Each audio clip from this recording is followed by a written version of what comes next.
Bienvenue dans le JT du Mondial, ravi de vous retrouver pour cette troisième semaine. On connaît deux nouveaux quarts de finalistes, un Brésil de gala face à la Corée du Sud et une Croatie à l'expérience face au Japon. Avec moi en plateau pour en parler, bonsoir François Pinet. Bonsoir Benoît. Et bonsoir Xavier Barret. Salut Benoît. Bienvenue, Bonsoir, bienvenue à tous les deux. Avant de vous laisser la parole, on va prendre la direction du Qatar pour parler avec Cédric Ferreira qui assistait justement à cette rencontre du Brésil. On avait émis quelques doutes, Cédric, sur le jeu de cette Seleção lors de la phase de groupe. On peut dire que ce soir, ils ont plutôt remis les pendules à l'heure, ces Brésiliens, face à la Corée du Sud. Ah oui, en l'espace de 45 minutes, la première période, c'est surtout ça qu'on retient de ce match. On a vu toute la puissance offensive du Brésil. On avait été un peu déçus, c'est vrai. On était resté sur notre faim, notamment lors des matchs contre la Suisse, contre le Cameroun. Mais là, qu'est-ce que ça allait vite. On a vu les pauvres Sud-Coréens se manger des vagues, les unes après les autres, des vagues offensives, ce qui a abouti sur 4 buts en l'espace de 45 minutes. Le premier but de Vinicius Junior au bout de 7 minutes déjà. Et puis quelques instants plus tard, le penalty de Neymar qui était de retour. Ça aussi, c'est un motif de soulagement. Neymar qui a fait 80 minutes de jeu durant ce match. Donc ça lui permet aussi de se remettre en confiance pour la suite du tournoi après sa blessure. Et puis quel chef-d'œuvre, le troisième but aussi. Ce but de Richarlison, son troisième dans la compétition. Un mouvement collectif qui implique en plus de défenseurs, Marquinhos, Thiago Silva qui a la passe décisive et qui permet à Richarlison de finir en beauté. Et puis enfin un but aussi de Lucas Paqueta, l'ancien lyonnais, milieu de terrain de West Ham. Aujourd'hui, les pauvres Sud-Coréens qui s'étaient qualifiés un peu par miracle en huitième de finale ont assisté à ce magnifique spectacle de presse. Ce qui a aussi ce spectacle fait plaisir à tout ce public ici dans ce stade 974. C'était d'ailleurs le dernier match du tournoi dans ce stade qui va ensuite être démantelé après la Coupe du Monde. Tout ce public, d'ailleurs ce stade qui était quasiment jaune, tout le public ici au Qatar soutenait clairement le Brésil. Et on a vu ce stade, cette foule se lever à chaque but, tellement c'était d'ailleurs, ça devenait même pénible de voir tous ces gens se lever, pour être franc avec vous, juste devant vous. Ça nous empêchait un peu de voir le match correctement. Mais c'était une belle ambiance, et surtout après le match, on a discuté aussi avec les supporters brésiliens et qui étaient vraiment très heureux de voir enfin le Brésil marquer de son empreinte cette Coupe du Monde, puisque jusqu'ici on avait vu que la France qui avait été vraiment impressionnante, le Brésil aussi a marqué son empreinte, et ses supporters, je peux vous dire, ils vont aller boire des caipirinhas toute la nuit ici à Doha. Des caipirinhas, vous vous en doutez bien sûr, uniquement dans les endroits où l'alcool est autorisé à la vente. Et avec modération, évidemment, que ce soit à Doha ou que ce soit à Paris, l'alcool, c'est avec modération. Ce Brésil, quand il joue comme ça, messieurs, il semble irrésistible. Quelle autre équipe, selon vous, a produit cette qualité de jeu depuis le début de ce mondial? C'est hissé à la hauteur du Brésil, surtout en première mi-temps, Xavier. Moi, je dirais la France et l'Angleterre, qui sont les deux autres favoris et qui vont se rencontrer en quart de finale. Donc, on a probablement là, parmi ces trois équipes, les deux finalistes, les deux principaux candidats au titre mondial. Mais bon, il faut dire aussi que le Brésil s'est rendu la tâche facile avec ses buts très vite marqués, très vite, et notamment ce pénalty cadeau de Florent Turpin, de M. Turpin. C'est un peu regrettable qu'il y ait des pénaltys cadeaux donnés comme ça aux stars du football mondial. Il y en a eu déjà pour Cristiano Ronaldo et pour Messi, là c'était pour Neymar, alors qu'ils n'ont pas besoin de ça pour marquer normalement. Vous partagez l'avis de Xavier, oui, François, sur en tant qu'amoureux du football, quand même, il faut se dire aussi qu'on s'est régalé. Honnêtement, moi je me suis régalé devant le Brésil, et je faisais partie aussi de ceux qui les voyaient comme les grands favoris, qui étaient un petit peu déçus après un premier tour où certes ils avaient gagné, ils étaient qualifiés au bout de 2 rencontres, mais ils n'avaient pas montré tout l'étendue de leur talent, notamment Vinicius et Rafinha. Là on a vu un Vinicius quand même magnifique. Moi j'ai adoré le but de Paqueta et incroyable. la passe de Vinicius. Ouais. Voilà, ça c'est le football que j'aime. Alors voilà, peut-être dans que le petit périmètre, ça n'ira pas au bout, mais en tout cas, évidemment que là, même si ce n'était, on va me dire, que la Corée en face, il fallait quand même effectivement se rendre le match facile, et ils l'ont fait, et de belle manière, honnêtement. Alors, oui, mais on n'a pas eu de match en fait. Alors que face à la Serbie et face à la Suisse, on a eu des matchs. Parce qu'il y a eu aussi qu'on a eu des équipes en face. Oui, on a eu en face des équipes qui étaient bien organisées pour leur résister, qui ont tenu. Alors, on a eu des alors que là, on a une Corée. On a eu des équipes comme la Suisse et la Serbie qui ont choisi justement de jouer très bas et d'essayer de contrer effectivement le Brésil. La Corée, elle a joué son jeu, et son jeu depuis le début de la compétition, c'est aller de l'avant. Elle a joué avec 2 milieux de terrain seulement. C'est vrai que c'était risqué, ça s'est vu. On ne peut pas leur reprocher non plus. Non, on a eu un match spectaculaire. Enfin, on a eu une première demi-heure spectaculaire. Après, très vite, il n'y a plus eu de match. Les Coréens ont continué à jouer, mais les Brésiliens ont juste fait tourner. Je ne suis pas certain. C'est un excellent match de préparation pour les Brésiliens pour la suite. Mais je ne suis pas certain que ce soit vraiment un match de référence par rapport à ce qu'ils vont rencontrer maintenant. Je me disais, moi, en regardant le match, je me disais, tiens, si le Brésil avait rencontré la Pologne que la France a rencontré, on n'aurait pas eu ce score-là, en tout cas en première période. Est-ce que vous n'avez pas senti une toute petite forme d'arrogance du côté quand ils dansent des Brésiliens, ouais. Moi, alors personnellement, j'ai adoré la danse de Tite, avec ses joueurs. Sélectionneur. Voilà, effectivement, on peut trouver peut-être qu'ils en font trop. Moi, je trouve que c'est le Brésil que j'aime. Voilà, c'est le Brésil que j'aime voir. Oui, c'est leur nature. C'est leur nature, c'est spontané, c'est voilà, même s'ils ont préparé, je crois que Charlison a dit qu'ils ont préparé une dizaine de danses pour les 10 premiers buts. Bon là, ils ont singulièrement augmenté, ils en sont à 7 Ils dansent bien, sur la compétition. Dire, moi, j'ai vu Xavier danser, c'est pas du tout du même niveau, honnêtement. Donc moi, j'aime bien voir des gens qui dansent bien. Et vous dansez très bien, François, je peux en témoigner. Neymar qui effectuait son retour après sa blessure à la cheville. Sans doute pas 100%, mais omniprésent dans le jeu. Non, puis une grosse volonté d'y arriver. Effectivement, on avait des inquiétudes sur son état et on a été très vite rassurés. Il a été très présent, il a pris ses responsabilités. Cheville strappée quand même. Hein. On ne sait pas si sur la mobilité de la cheville. Il est sorti avant la fin du match, il a été remplacé, mais on aurait pu s'attendre éventuellement à ce qu'il sorte dès la mi-temps. Ça n'a pas été le cas. Il a continué en deuxième période. Il était, je pense, un peu quand même à court de souffle. Mais c'était un excellent match pour lui de reprise. Et puis, on sent peut-être, alors on ne sait pas si c'est dû justement à cette blessure à la cheville, mais c'était un Neymar qui n'en a pas trop rajouté dans les dribbles. Il n'avait pas besoin de ça. Il a trouvé très facilement ses coéquipiers, c'est vrai. Mais on a parfois tendance à regretter le Neymar qui cherche un petit peu, qui provoque un peu son adversaire et du coup qui prend des coups. Là, il n'a pas pris de coups non plus, peut-être parce qu'il y avait trop de respect de la part des Coréens, on peut le dire aussi, mais aussi parce que lui, il a lâché son ballon assez rapidement.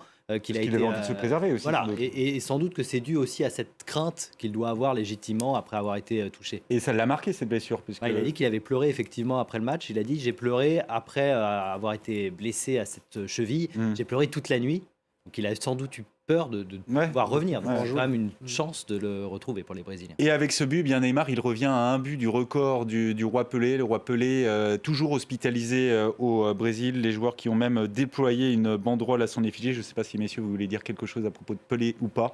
Hospitalisé au Brésil. Moi, ce que je veux juste dire par rapport à ça, rassurantes. et par rapport en tout cas à cette équipe du Brésil, c'est qu'il y a ça derrière aussi, dans leur tête aux joueurs, je pense. Et qu'effectivement, ils sont en mission aussi, bon, évidemment individuellement, pour Neymar c'est le cas, pour aller gagner ce titre de champion du monde qui lui manque, mais il y a aussi sans doute derrière tout ça un grand respect pour Pelé, et je pense que peut-être que ça peut aussi jouer dans leur volonté d'aller gagner ce titre de champion du monde. Allez, un peu plus tôt dans la journée, la Croatie a validé son billet pour les quarts. Ce sera le 3e de son histoire, mais les vice-champions du monde ont été poussés au tir au but par les Japonais qui avaient pourtant mieux débuté la rencontre en ouvrant le score grâce à Maeda juste avant la pause. Au retour des vestiaires, c'est Perisic qui a remis les deux équipes à égalité avant donc de disputer la prolongation et la séance des tirs au but. Les Croates qui ont fait jouer donc leur expérience pour l'emporter, comme nous l'explique Elliot Samuel.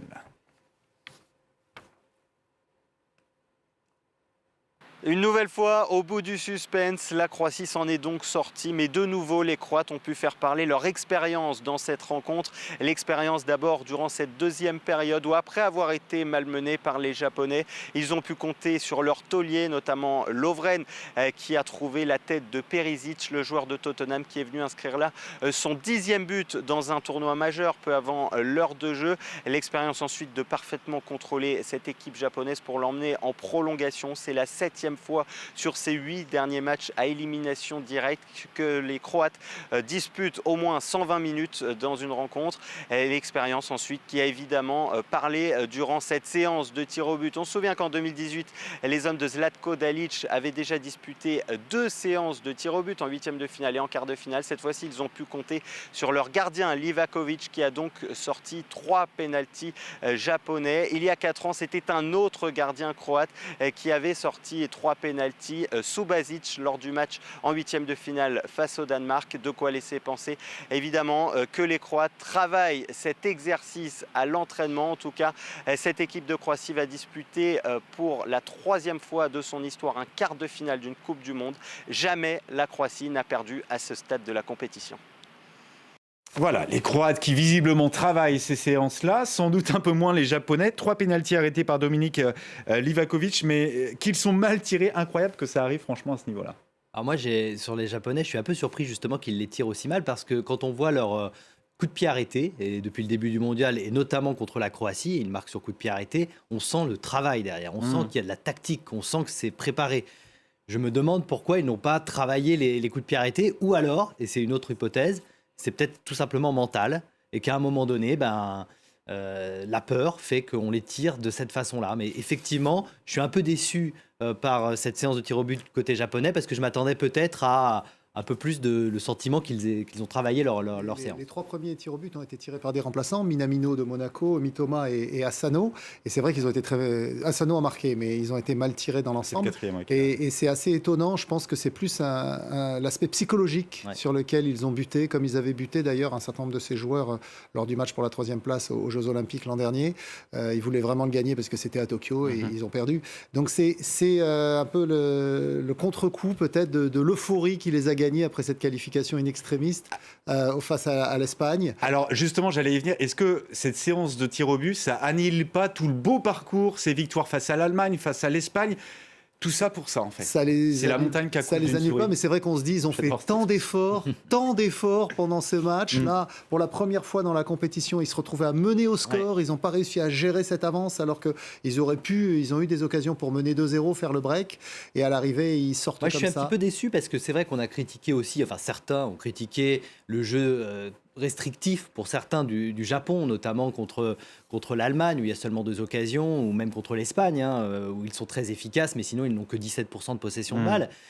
Moi, je comprenais ce style de jeu face à l'Espagne, par exemple, mais là, ils ont fait une première mi-temps vraiment de qualité. On a vu les qualités techniques de ces joueurs-là. On sait qu'ils sont capables sans doute de faire autre chose que de défendre. Et je trouve qu'à 1-0, ils ont trop voulu défendre ce but-là. Ils ne sont pas allés chercher les Croates. Je pense qu'ils avaient moyen peut-être de faire mieux. Parce que Hajime Moriyasu avait préparé ce premier tour de Coupe du Monde, en fait. Parce que quand ils jouent dans la zone asiatique, en fait, c'est eux qui font le jeu. Ils ont l'habitude de dominer. Et donc, comme il a dit, on va se retrouver face à des équipes qui auront la possession. Il va falloir qu'on s'organise autrement. Et d'ailleurs, on a vu le contre-coup, c'est contre le Costa Rica, ils n'ont pas réussi à s'imposer alors qu'ils avaient le jeu, ils avaient la possession. Et là, face à une équipe de Croatie qui était un peu moins dominatrice dans le jeu que l'Espagne ou l'Allemagne, ils ont peut-être un peu perdu leur repère. Et ce qui explique que finalement, ils n'aient pas réussi à faire la différence dans le temps réglementaire. Et des Croates qui, décidément, ont les nerfs solides quand on arrive dans ces moments-là d'une rencontre et d'une compétition. Les prolongations, les tirs au but en 2018 avant de devenir vice-champion du monde pour la première fois de leur histoire. Les Croates qui avaient déjà eu recours au tir au but pour éclater le Danemark en 8e, la Russie en quart et avant de battre l'Angleterre en prolongation, c'était en demi-finale. Le tableau des quarts de finale, pas tout à fait rempli, mais il se remplit ce tableau des quarts de finale. Il reste 2 matchs à disputer donc dans ces 8e. Les matchs de mardi, vous allez les découvrir. 2 derniers, donc 8e à 16h. Maroc face à l'Espagne et puis le Portugal de Cristiano Ronaldo face à la Suisse. Les Lions de l'Atlas qui retrouvent donc les 8e pour la première fois depuis 1986. Le bilan jusque-là, un match nul face à la Croatie, victoire face à la Belgique, face au Canada. Si l'affiche paraît un peu déséquilibrée sur ce que nous a montré cette équipe marocaine, elle a les moyens, messieurs, de faire douter les hommes de Luis Enrique demain ? Totalement.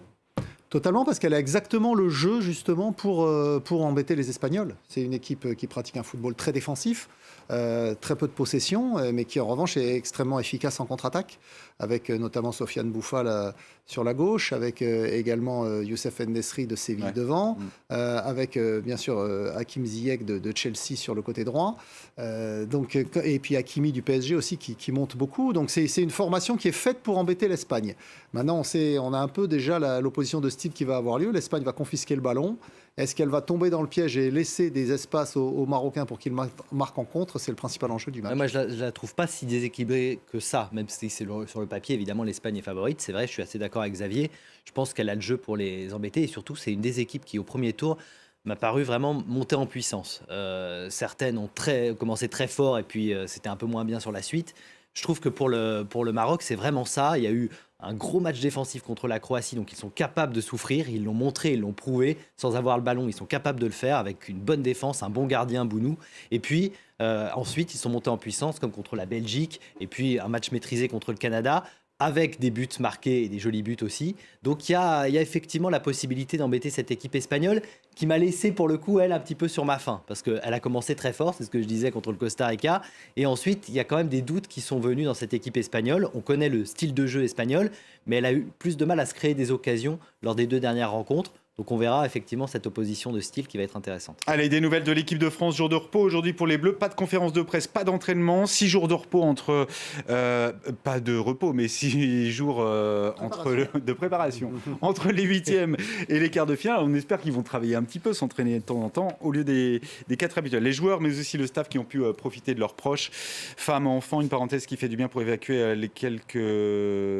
la pression de ce mondial. On a vu Kylian Mbappé notamment au camp de base du Maroc où il est allé voir son ami, son pote, Achraf Hakimi. Ils ont sans doute aussi fêté ce soir les 24 ans de Kolo Muani, des Bleus qui sont à nouveau entre eux depuis le début de la soirée. Messieurs, à quel point c'est important justement dans une compétition comme ça où on est ensemble en vase clos, on vit en vase clos pendant des semaines, et là c'est un petit peu plus court que pour les autres compétitions, et à quel point c'est important de souffler un peu, de retrouver ses proches. C'est déterminant.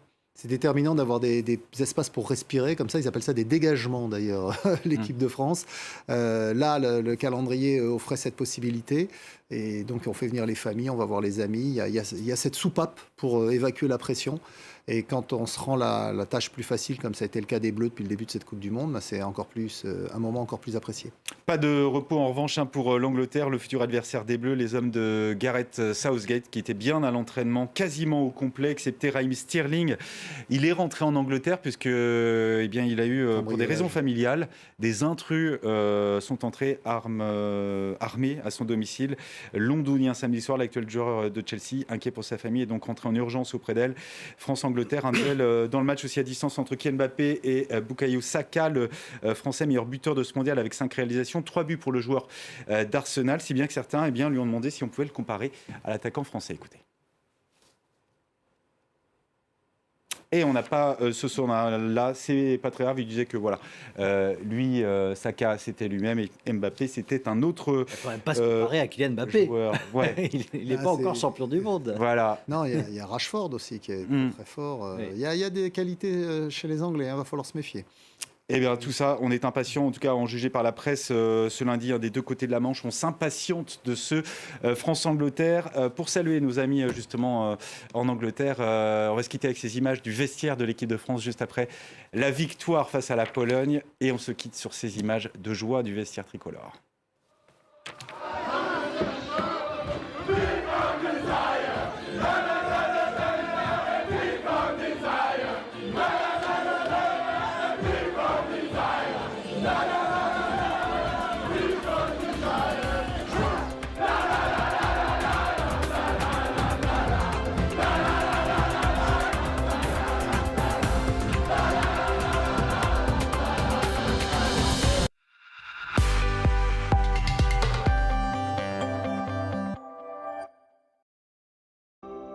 RFI et France 24 présentent le Challenge App Afrique.